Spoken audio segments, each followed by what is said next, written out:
Welcome to Arden Trust Takeaways. I'm Doug Sherry, president of Arden Trust. I'm joined here by a couple of my colleagues. I've got Amy Crew, our regional trust manager for Wilmington, and I've got Kina Franklin, our senior trust officer in our Atlanta office. So welcome, ladies. Thank you. Introduce yourselves just for a minute, a little bit about your background. Sure. Amy. I am Amy Crew. I've joined Arden Trust in 2021. So I'm going on almost 4 years now with us. I have over 20 years in the fiduciary trust world, both as a manager and also as a trust officer serving clients all the way back, a little over 20 years. I have experience working with our financial advisors from all over and experience with different types of trust that we have to offer, whether we're directed or discretionary, and my office focuses on Delaware, especially Delaware directed trust. Outstanding. Kina, why don't you introduce yourself a little? Yes, I'm Kina Franklin, and I have been with Arden since 2022.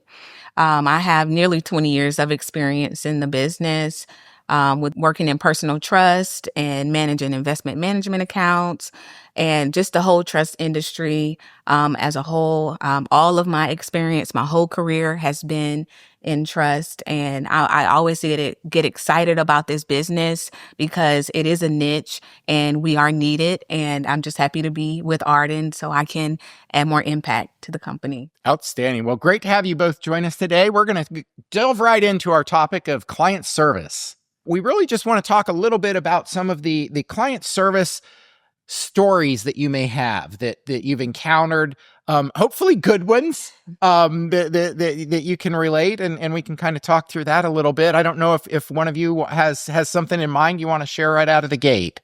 Well, I just, want to talk about one of my younger clients who recently lost his mom, and he received a trust that we manage. So not only do we manage the trust, but it's also managing the relationship with him and just, educating him on the trust because he had many questions about how the trust works and how he should come to request funds. And, in the wake of the tragic passing of his mom, he's dealing with the emotional stuff and trying to make sure he understands the process. Absolutely. And although his FA could explain the investments to him, we were there to really let him know that we're here to help him manage the trust funds and just show him what a budget looks like. And, that we are there to help him through his life as the trust matures and he, comes upon his age attainment. Okay. So he's still a minor. Yeah. Okay. All right. Well, that's a good one. Yeah. That is. What do you got, Amy? I have a trust account. It's very personal to me, meaning I've really gotten to the relationship with this beneficiary. The trust is a settlement due from a horrific car accident that he was in.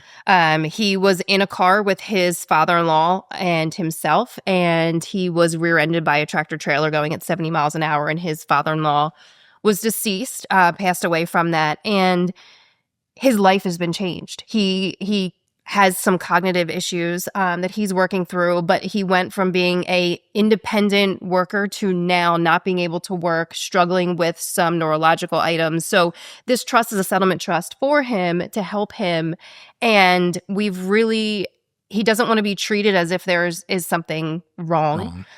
He likes to manage his money, manage his bills. He recently just bought a house, and we were able to help him with getting the mortgage that he got in place. We had a distribution from the trust to help with the down payment, but he was able to handle everything from signing of the closing documents. And to some, this may not seem that big of a deal because we do it all on a daily basis. However, for somebody that was so independent and now has cognitive issues, this was a big deal for him to be able to go to the settlement table with some money for a down payment, having us knowing that he could call me right afterwards if he has questions, or while he was sitting at the settlement table, if he had questions he could reach out to. He recently got married about a year and a half ago to his wife. And she's super sweet, very shy, where he's very, outspoken, and just found out recently that they are pregnant and they're having a baby in April. So they were having some medical things they were working through, and the trust was able to help support some of their fertility treatments that they were doing, which really kind of gave them now a new life coming to play. Yes. And we've kind of been there. Myself and his advisor have been helping him every step of the way. And That's a great example. That really is, because that is a part of what we do. It's a little bit of social work built into a lot of the administration that we do, is working with folks and being able to make sure that he felt independent but still had us there as the backstop to help with things that just got a little bit out of hand. That's a great example. Absolutely. I tell people all the time that we don't just administer trust. We are mediators. Sometimes we may have to help plan weddings. We do everything to really help the client just in their lives and just help them figure out what they need as far as from a financial standpoint. Yeah. And when it comes to their trust. So another example I have is I'm a family mediator. I had to jump in to be a family mediator because you have a first wife, the second wife, the stepkids, and everyone feels like they were important to the dad. Yep. And when he died, that's when the real attitudes of the family comes out. And so I'm in the middle trying to be a mediator, making sure that the dad's wishes are fulfilled and making sure that no one is offended on both sides. Absolutely. So, yeah, we do more than just trust administration. People take that personally. The way I knew I had made it as a trust officer was when I got invited to my first client wedding. If they feel close enough to their trust officer to invite you to their wedding, you're in and you're doing what you're supposed to be doing. Yeah. Yes, absolutely. Sure. And it feels good too. You become a part of their family. It's not just something where, they will call you up just when they need money or a distribution. It's nice to be able to have that conversation. And I know there's sometimes with my clients and a couple other ones that we'll just call and chit chat, and we may not even talk about the trust or talk about what they need. It's just they're calling to check in. One of my other clients she went to Italy for Christmas. So I made sure I knew when she came back. I called her to see how her trip was, how her family was, because she hasn't seen them in over a year. Yeah. So I don't even think we talked about the trust. It was more, her vacation, what the weather was over there. She ended up getting a new puppy. So, we had a lot of that conversation. She brought a puppy back from Italy? She did. Yes, she adopted one while she was over. But when we ended the call, I was going through my notes. I'm like, oh my gosh, I did need to ask her something about the trust. So I ended up calling her back and said, but we got so involved in our conversation, in our personal life that that I said, I do have a couple things to ask you, but So counselor involved in there. Yeah. And you get to relate to a lot of, our beneficiaries. And I don't want to really say like our clients, like they become part of our family and, we connect. And I see that through a lot of trust officers on my team. They connect on personal levels with our beneficiaries, but also too with the financial advisors. I have a couple financial advisors that are familiar. They're not from Delaware, but they know of Delaware or they vacationed in Delaware. So we will talk about the different vacation spots and the beaches. So we really get to build that connection with them. And I think that's really where it all comes together. So while we're establishing these relationships with our clients and beneficiaries, we have such a great partnership with our financial advisors that we're working so closely together. They're providing that investment advice. We're providing the administration support, making sure that we're within fiduciary standards. And it just works out such a great partnership as we're taking care of our joint clients together. We do. And I think you can agree. We're a team. We take it as a team approach. Yes, they bring their clients over to us, but we also team up with them. What's the best that we can do? What are our clients' needs? How can we jump in and help? And also, too, some of our advisors, and you may find this as well, we're teaching them and educating them about trust because some of them don't really know. Absolutely. Their clients have all these personal investments and all of a sudden they'll be a beneficiary of a trust. I'm like, I don't know what to do with this. So we help give that education piece and it really builds up their knowledge too. Well, and that's where we really try and reinforce, you don't have to become an expert financial advisor. We're the expert. Just know to call us when they bring up trust. Call us. We'll be that expert at the table. Right. Yeah. Absolutely. I think it presents a united front for the client when they can see the FA and the trust officer working in cohesiveness together. Yes. I like to present that to the client to say, we're not enemies, but we work together for your financial well-being and for you to manage your trust for your financial health. And that goes over well with the clients to see that coming from us. It does. Work together. So, it does. Now, Amy, you have one of the relationships out of your office that we actually attend their annual family reunion to talk through. And part of their topics are they want to hear from our trust officer on that account and what's happening with the relationship, and it's a financial update. We do. And it was in person in the past. However, a lot of the beneficiaries now either have little kids or some of them have moved out of the state. So trying to gather all of them together is a little harder. So we now do it via a Zoom call where we are on with everybody. It's usually scheduled in the evening because that is convenient for their schedule. Yep. So we check in on the trust side. We check in on the family side and figure out, what's going on in their lives at the moment, and where they see things are changing or what's happening, or did their dad buy new farm animals to bring onto the farm that we're now, taking care of more. So yeah, it's a really great, fun meeting to attend. Yeah. We're actually getting ready to have that here in the next couple of months. The advisors reaching out and getting everybody's schedules together. When you get to the family reunion, that's kind of like getting invited to the wedding. You're in when you're at the family reunion. It's there, yes. And this is coming from a family that wasn't really sure how to not necessarily manage their wealth, but they weren't sure what they could do with the trust and what the trust offered for them. So now they have a better understanding of what their role is as a beneficiary. And it's because we've worked with all of them around that. And now they're not so afraid to say, hey, I need a little bit of money. Can I have a little bit of extra this month?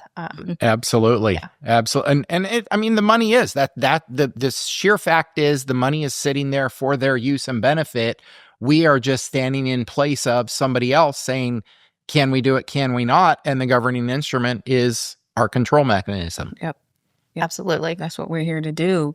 Manage the wishes of a grantor and just make sure that we're doing what they wanted to carry out for their whole family, from generation to generation. Absolutely. And that's what we do best at Arden. Yeah, you're right. That is one of the things that we do exceptionally well is just manage those relationships and partner with the financial advisor and make sure that we are really joined at the hip with them in servicing that client and that family relationship.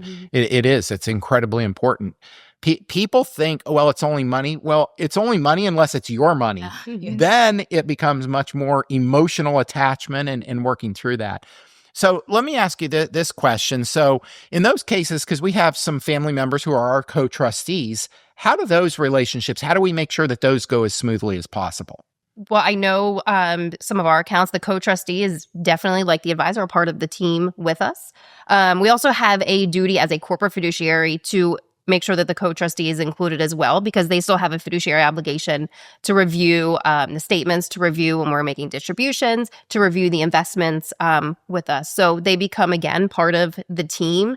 And, we make sure they understand their role as a co-trustee with us. Yes. And what all that involves. And then also, too, a lot of them will be a co-trustee and a beneficiary. So we always want to make sure we separate those two roles with them. Switching hats. You're Benny hat now. Okay. Absolutely. Now you're your co-trustee hat. Absolutely. And, coming up with tax time and if they ever want to review, the tax returns, we make sure that they're involved with the full aspects of the trust. Yeah. Whereas our expertise, yes, is fiduciary administration. We teach that to them a little bit so that way they feel comfortable and they know what their role is as well. Many times a co-trustee could be a person that personally knew the grantor, and so they know exactly what they wanted and what their intentions were. So it's easy to work with them, as we approve requests and just talk with them about what the family wants. So that's a good point. Yeah. Mm-hmm. That's a good point. Have you come across situations where the family member co-trustee needs us to be the heavy and be the no guy that, you can't actually have this. This is an education trust or something like that. Do you have some examples of those? We do, not just a co-trustee, maybe a grantor or a parent will say, you deal with my child now, because we've told them, no for so long and they don't want to hear from us. So yes, and that is part of our role, is stepping in. It's not necessarily saying no. because that's one of the last things that we want to say is no, we can't do this. Yeah. We look for solutions and resolutions that will satisfy the needs of the clients, but also to the needs and as Kina said, the intentions and the wishes of the grantor. We're falling in line with that. So it's really, we're not in a black and white world. Yeah. We're really looking at, okay, this is the ask, and how can we try to make this happen? And if we can't, what is another solution that we can come up with? And again, it's partnering with our advisors to have those conversations ahead of time and say, this is what we've been asked, but this is how we want to take a look at it. This is the best approach. What do you think, knowing the family and, what the outcome may be? And I think that is one of our strengths at Arden Trust, is really bringing that flexibility to the table and trying to figure out those solutions to make sure that, okay, maybe we can't quite do that, but we can do this instead. Will this still satisfy that need? So it's really working with the financial advisor to make sure that we're meeting that need of the beneficiaries. Right. Thank you guys for joining me today and having this discussion about our client service and what we do at Arden Trust. And thank you for joining us for Arden Trust Takeaways. Hopefully you were able to take something out of this conversation.